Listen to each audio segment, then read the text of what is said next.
വണ്ടി എടുത്ത് മാറ്റടാ. നീ വണ്ടി അടിച്ച കൊച്ചിന്റെ കേസിൽ ആര് സമ്മാനം പറയും? അത് നിന്റെ കൊച്ചാണോ? അച്ഛനും മോളും കൂടി വണ്ടിക്ക് മുന്നിൽ ചാടി കാശ് പിരിക്കാൻ ഇറങ്ങിയതാ. അതെ, സൂക്ഷിച്ച് സംസാരിക്കുന്നത് നല്ലത്. മര്യാദയ്ക്ക് കുഞ്ഞിനെ ആശുപത്രി കൊണ്ടുവന്ന് നോക്ക്.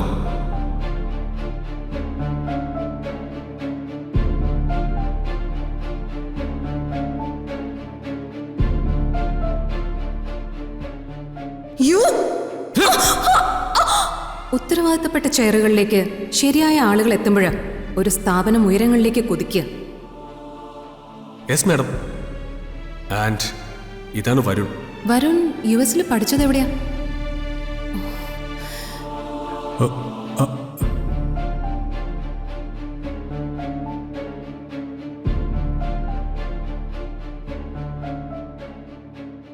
രണ്ടു ദിവസം കൊണ്ട് ഇത്രയൊക്കെ സംഭവിച്ചോ? അതാണ് ഞാനും ആലോചിക്കുന്നത്. ആ പറഞ്ഞിട്ട് കാര്യമില്ല. കഷ്ടകാലം നേരത്തെ വരും. ദുരന്തങ്ങൾ ഇങ്ങനെ വരിവരിയായിട്ട് നിൽക്കുക നമ്മളെ അന്വേഷിച്ച്.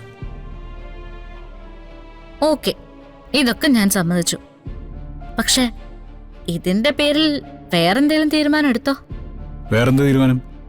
അല്ല, അങ്ങനെയുള്ള ആളുകളുടെ കൂടെ ജോലി ചെയ്യുന്നില്ല എന്നോ, അങ്ങനെ ഒരു സ്ഥാപനത്തിൽ പ്രവർത്തിക്കുന്നില്ല എന്നോ, അങ്ങനെ എന്തെങ്കിലും? എന്തായാലും അങ്ങനത്തെ ശബ്ദങ്ങളൊന്നും ഞാൻ എടുത്തിട്ടില്ല. ഇപ്പോഴത്തെ ഒരു അവസ്ഥ നന്നായിട്ട് അറിയാവുന്നതുകൊണ്ട് ഇതങ്ങോട്ട് കണ്ടിന്യൂ ചെയ്യാൻ തന്നെയാണ് തീരുമാനിച്ചിരിക്കുന്നത്. ആ, അതാ വേണ്ടത്. കുറെ കാര്യങ്ങൾ ശ്രദ്ധിക്കാതിരിക്കുക. എല്ലാ കാര്യങ്ങളും ശ്രദ്ധിച്ചുകൊണ്ടിരുന്നാലേ നമ്മുടെ സ്വസ്ഥത പോവും. ഓക്കെ, പിന്നെ എനിക്ക് പിടിച്ചു നിൽക്കാൻ പറ്റാവുന്ന അത്ര ഞാൻ ശ്രമിക്കും. പക്ഷേ എന്റെ അഭിമാനത്തെ കരുതിക്കൂട്ടി ചോദ്യം ചെയ്യുന്നു എന്ന് എനിക്ക് തോന്നിയാൽ ഒറ്റ നിമിഷം പോലും പിന്നെ അവിടെ നിൽക്കരുത്. ഇങ്ങോട്ടേക്ക് പോന്നോണം. ആ പിന്നെ നമ്മുടെ ആറ്റോശ്ശേരി സദ്യയുടെ കാര്യത്തില് ചെറിയ ചില സംഭവങ്ങളൊക്കെ ഉണ്ടായിട്ടുണ്ട്. ഈ കടിച്ച പാമ്പിനെ കൊണ്ട് തന്നെ വിഷം ഇറക്കാന്നൊക്കെ പറയില്ലേ, അതുപോലൊരു പരിപാടിയാ. മനസ്സിലായില്ല. ആ പറയാം.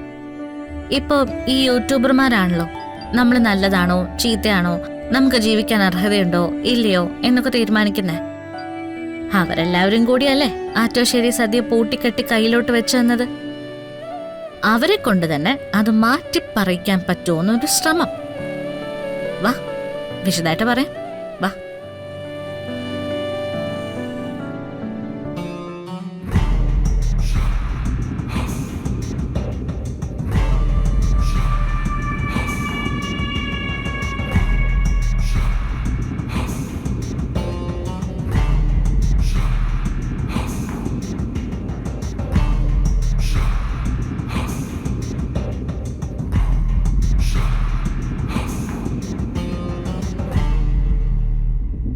എന്തുപറ്റി?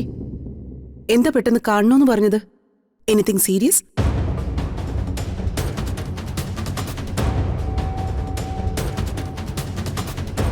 ഹലോ ഗൈസ്, വളരെയധികം വേദനയോടുകൂടി ഞാനൊരു വീഡിയോ പങ്കുവെക്കുകയാണ്.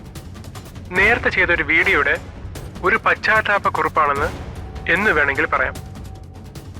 വളരെ പാവപ്പെട്ട സ്വയം പ്രയത്നത്തിൽ നിന്ന് വളർന്നു വരാൻ ശ്രമിക്കുന്ന ഒരു ടീമിനെ സംശയത്തിന്റെ പേരിൽ ഒരു പശ്ചാത്താപം. എന്റെ കൂടെ നിൽക്കുന്ന ഈ രാധികയാണ് ആറ്റുവാൽ ശ്രീ സദ്യയുടെ ഉടമയും ഓൾ ഇൻ ഓളും.